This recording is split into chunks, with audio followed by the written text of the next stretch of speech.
Welcome to Tirumala Vaibhavam YouTube channel. Today we will dive into another spiritual story. Do subscribe and like the video for more such deep spiritual content. Let's transport ourselves to a battlefield, Kurukshetra, the field of Dharma. Now, in the middle of all this tension, a really profound dialogue is about to unfold.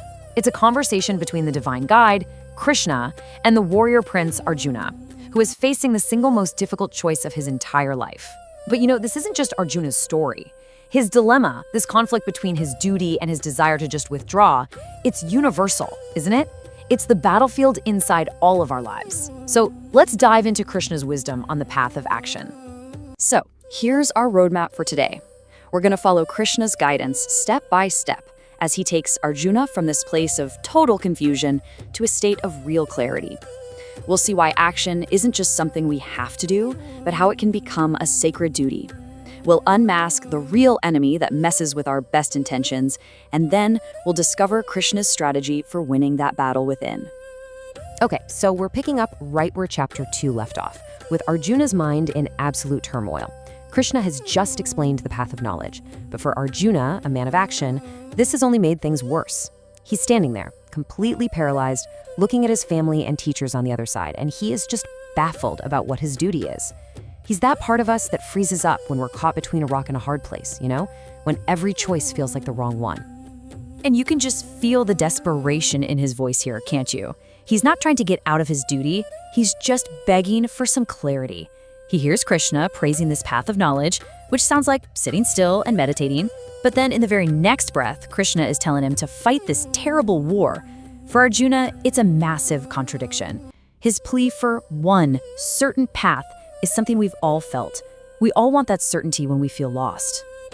And this is really the heart of his problem. On one side, you have Jnana Yoga, the path of knowledge, which seems to be all about withdrawal and quiet contemplation. But on the other, you've got Karma Yoga, the path of action, which demands that you get your hands dirty and engage with the world. So Arjuna's asking a totally fair question. How can both be right? How can pulling away from the world and diving into it lead to the same goal? It doesn't seem to make sense. So Krishna's response here is just brilliant. He doesn't just brush off Arjuna's confusion, he completely dismantles the premise it's built on. He starts with a foundational truth. The whole idea of doing nothing, of complete inaction, is a total myth. See, to be alive is to act. Krishna is about to show him that the real choice isn't if you're going to act, but how and why. And here's the core of the argument. We are dynamic beings. The universe is dynamic. Krishna says the very forces of nature, the gunas, are always pushing us to act. I mean, think about it. Your heart is beating, your mind is thinking, you're breathing. Those are all actions. Trying to stop all action is impossible because even if your body is still, your mind is racing. We are, as the verse says, helplessly driven. There's no escaping it. And then Krishna drops this powerful psychological term, mithyachara, a person of false conduct, or a hypocrite. And this isn't about lying to other people, it's about lying to yourself. This is the person who sits down to meditate. Their body is perfectly still, but their mind is just running wild, daydreaming about all the things they want. They've stopped their body, but they haven't controlled their mind. And Krishna is crystal clear. This is not spiritual progress. It's actually self-delusion. Okay, so after completely blowing up this myth of inaction, Krishna offers a truly revolutionary solution. He doesn't tell Arjuna to pick one path over the other. No, he fuses them. He introduces Karma Yoga, where the action itself becomes the path to freedom.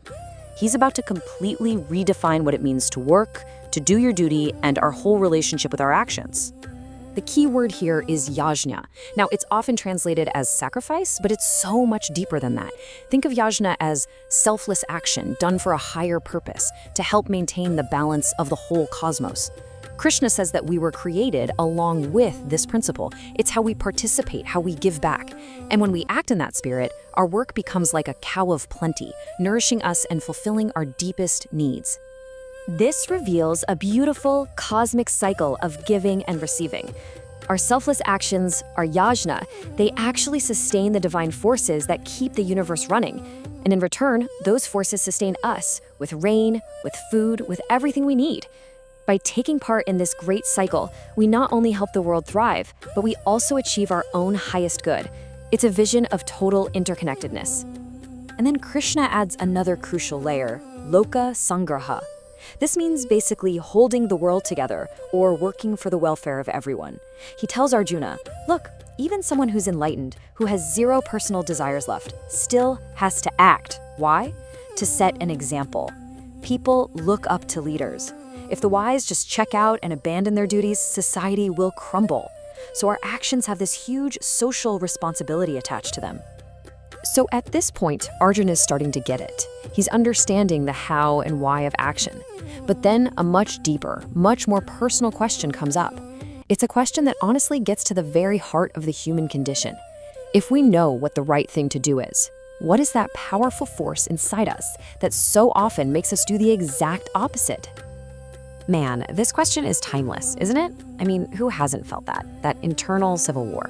You make a New Year's resolution, you know exactly what you should do, but it feels like some invisible force just grabs the steering wheel and drives you in the completely wrong direction. Arjuna feels constrained, like he's being forced against his will. He's asking, who is this saboteur inside my own head? And Krishna's answer is so direct, it's almost startling. The enemy isn't out there, it's in here. It is desire, kama. He says it's born from rajas, that quality of nature that's all about passion and frantic energy. And he describes this desire as all-devouring. It's a fire that can never be satisfied. And then he explains, when that insatiable desire gets blocked, it doesn't just go away. It morphs into its ugly twin, anger, krodha.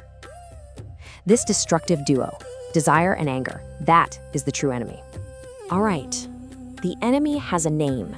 It's not some army out there on the field. It's desire and anger, lurking right inside our own minds. And now that we've identified the enemy, Krishna gives us the battle plan. He lays out a clear, step-by-step strategy for how to actually win this inner war. To win, Krishna says you have to understand your inner chain of command. He lays out a clear hierarchy. At the bottom, you have the senses, which are powerful, always pulling you out into the world. But greater than the senses is the mind, which kind of manages all that input. And even greater than the mind is the intellect, the buddhi. That's your ability to reason and make good judgments. And then, at the very top, reigning supreme over everything, is the true self, the Atman. This isn't just theory, it's a practical map of your own consciousness.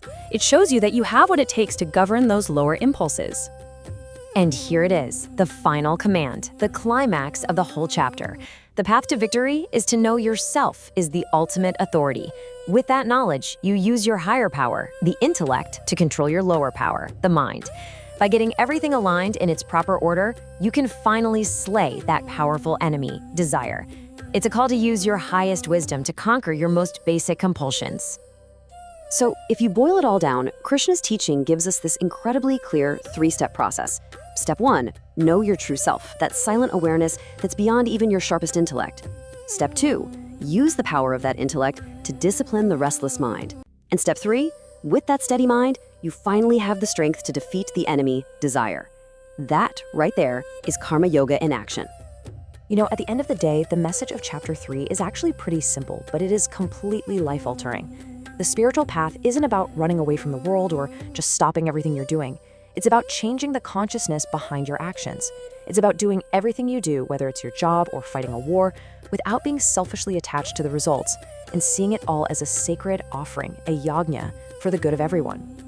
So Krishna has given Arjuna this incredible roadmap, turning his confusion into clarity, his despair into a call for heroic action.